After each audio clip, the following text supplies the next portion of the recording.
ঠাকুর, মা ও স্বামীজির চরণে প্রণাম নিবেদন করে এই দিব্যত্রয়ীর সকল ভক্তদের জন্য পাঠ করছি উদ্বোধন কার্যালয় থেকে প্রকাশিত শ্রী ম কথিত শ্রী শ্রী রামকৃষ্ণ কথামৃতর কিছু বিশেষ অংশ।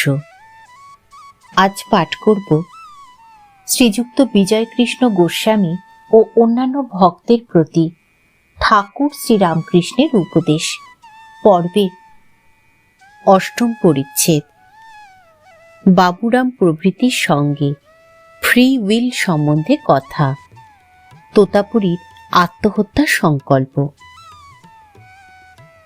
ঠাকুর শ্রীরামকৃষ্ণ দক্ষিণেশ্বর মন্দিরে বৈকাল বেলা নিজের ঘরে পশ্চিমের বারান্দায় কথা কহিতেছেন, সঙ্গে বাবুরাম, মাস্টার, রামদয়াল প্রভৃতি। ডিসেম্বর 1882 খ্রিস্টাব্দ। বাবুরাম, রামদয়াল ও মাস্টার আজ রাত্রে থাকিবেন। শীতের ছুটি হইয়াছে। মাস্টার আগামী কল্যও থাকিবেন। বাবুরাম নূতন নূতন আসিতেছেন। শ্রীরামকৃষ্ণ ভক্তদের প্রতি: ঈশ্বর সব করছেন, এই জ্ঞান হলে তো জীবন মুক্ত। কেশব সেন শম্ভু মল্লিকের সঙ্গে এসেছিল। আমি তাকে বললাম, গাছের পাতাটি পর্যন্ত ঈশ্বরের ইচ্ছা ভিন্ন নড়ে না।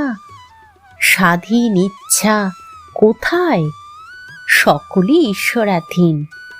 ন্যাংটা অত বড় জ্ঞানী গো, সেই জলে ডুবতে গিয়েছিল। এখানে 11 মাস ছিল, পেটের ব্যারাম হলো। রোগের যন্ত্রণায় অস্থির হয়ে গঙ্গাতে ডুবতে গিয়েছিল। ঘাটের কাছে অনেকটা চড়া, যত যায় হাঁটু জলের চেয়ে আর বেশি হয় না। তখন আবার বুঝে ফিরে এলো।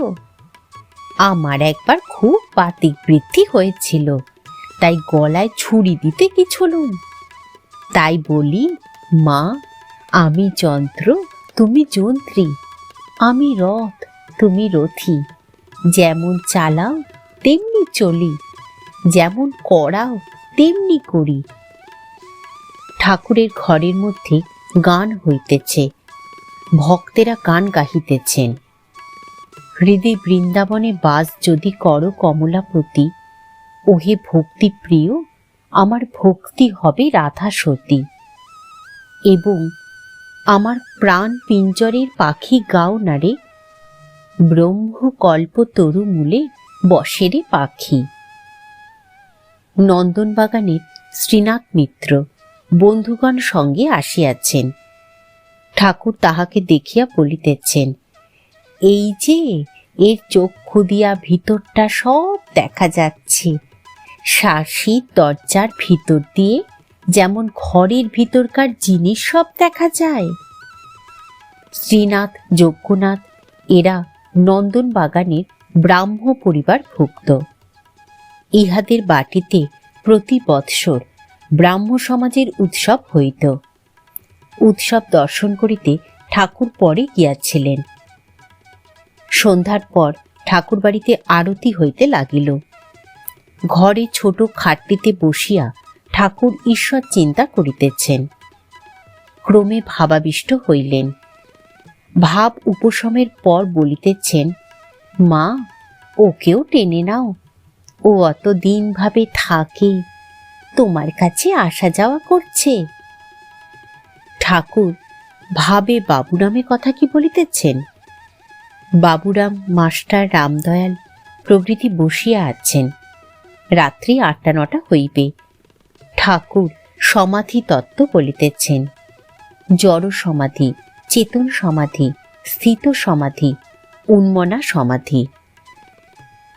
সুখ দুঃখের কথা হইতেছে। ঈশ্বর এত দুঃখ কেন করেছেন? মাস্টার: বিদ্যাসাগর অভিমান করে বলেন, ঈশ্বরকে ডাকবার আর কি দরকার? দেখো, চেঙ্গিস খা যখন লুটপাট আরম্ভ করলে, তখন অনেক লোককে বন্দি করলে। ক্রমে প্রায় 1 লক্ষ বন্দি জমে গেল। তখন সেনাপতিরা এসে বললে, মহাশয়, এদের খাওয়াবে কে? সঙ্গে এদের রাখলে আমাদের বিপদ। কি করা যায়? ছেড়ে দিলেও বিপদ। তখন চেঙ্গিস খাঁ বললেন, তাহলে কি করা যায়? ওদের সব বধ করো। তাই কচাকচ করে কাটবার হুকুম হয়ে গেল। এই হত্যাকাণ্ড তো ঈশ্বর দেখলেন, কই একটু নিবারণ তো করলেন না। তা তিনি থাকুন, আমার দরকার বোধ হচ্ছে না, আমার তো কোনো উপকার হলো না। শ্রীরামকৃষ্ণ, ঈশ্বরের কার্য কি বোঝা যায়? তিনি কি উদ্দেশ্যে কি করেন? তিনি সৃষ্টি, পালন, সংহার সব করছেন। তিনি কেন সংহার করছেন আমরা কি বুঝতে পারি? আমি বলি, মা, আমার বুঝবারও দরকার নাই, তোমার পাদপদ্মে ভক্তি দিও। মানুষ জীবনের উদ্দেশ্য এই ভক্তি লাভ। আর সব মা জানেন। বাগানে আম খেতে এসেছি, কত গাছ, কত ডাল, কত কোটি পাতা, এসব বসে বসে হিসাব করবার আমার কি দরকার?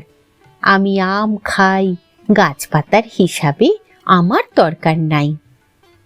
ঠাকুরের ঘরের মেঝেতে আজ রাত্রে বাবুরাম, মাস্টার ও রামদয়াল শয়ন করিলেন। গভীর রাত্রি, 2-3 হইবে। ঠাকুরের ঘরে আলো নিভিয়া গিয়াছে। তিনি নিজে বিছানায় বসিয়া ভক্তদের সহিত মাঝে মাঝে কথা কহিতেছেন। শ্রীরামকৃষ্ণ, মাস্টার প্রভৃতি ভক্তদের প্রতি, দেখো, দয়া আর মায়া এ দুটি আলাদা জিনিস। মায়া মানে আত্মীয়ে মমতা, যেমন বাপ মা, ভাই ভগ্নী, স্ত্রী পুত্র এদের উপর ভালোবাসা। দয়া সর্বভূতে ভালোবাসা, সমদৃষ্টি। কারু ভিতর যদি দয়া দেখো, যেমন বিদ্যাসাগরের, সে জানবে ঈশ্বরের দয়া। দয়া থেকে সর্বভূতের সেবা হয়। মায়াও ঈশ্বরের। মায়া দ্বারা তিনি আত্মীয়দের সেবা করিয়ে লন। তবে একটি কথা আছে, মায়াতে অজ্ঞান করে রাখে আর বদ্ধ করে, কিন্তু দয়াতে চিত্তশুদ্ধি হয়, ক্রমে বন্ধন মুক্তি হয়। চিত্তশুদ্ধি না হলে ভগবান দর্শন হয় না। কাম, ক্রোধ, লোভ এসব জয় করলে তবে তার কৃপা হয়, তখন দর্শন হয়। তোমাদের অতি গুচ্ছ কথা বলছি। কাম জয় করবার জন্য আমি অনেক কাণ্ড করেছিলাম। এমনকি আনন্দ আসনের চারিদিকে জয় কালী, জয় কালী বলে অনেকবার প্রদক্ষিণ করেছিলাম। আমার 10-11 বৎসর বয়সে যখন ও দেশে ছিলুম, সেই সময় ওই অবস্থাটি হয়েছিল। মাঠ দিয়ে যেতে যেতে যা দর্শন করলাম তাতে বিহ্বল হয়েছিলাম। ঈশ্বর দর্শনের কতগুলি লক্ষণ আছে। জ্যোতি দেখা যায়, আনন্দ হয়, বুকের ভিতর তুপড়ির মতো গুড়গুড় করে মহাবায়ু ওঠে। পরদিন বাবুরাম ও রামদয়াল বাড়ি ফিরিয়া গেলেন। মাস্টার সেই দিনও রাত্রি ঠাকুরের সঙ্গে অতিবাহিত করিলেন। সেদিন তিনি ঠাকুর বাড়িতেই প্রসাদ পাইলেন। 9ম পরিচ্ছেদ। দক্ষিণেশ্বরে মারোয়ারি ভক্তগণ সঙ্গে শ্রীরামকৃষ্ণ। বৈকাল হইয়াছে। মাস্টার ও 2-1টি ভক্ত বসিয়া আছেন। কতকগুলি মারোয়ারি ভক্ত আসিয়া প্রণাম করিলেন। তাহারা কলিকাতায় ব্যবসা করেন। তাহারা ঠাকুরকে বলিতেছেন, আপনি আমাদের জন্য কিছু উপদেশ করুন। ঠাকুর হাসিতেছেন। শ্রীরামকৃষ্ণ মারোয়ারি ভক্তদের প্রতি, দেখো, আমি আর আমার হে দুটি অজ্ঞান।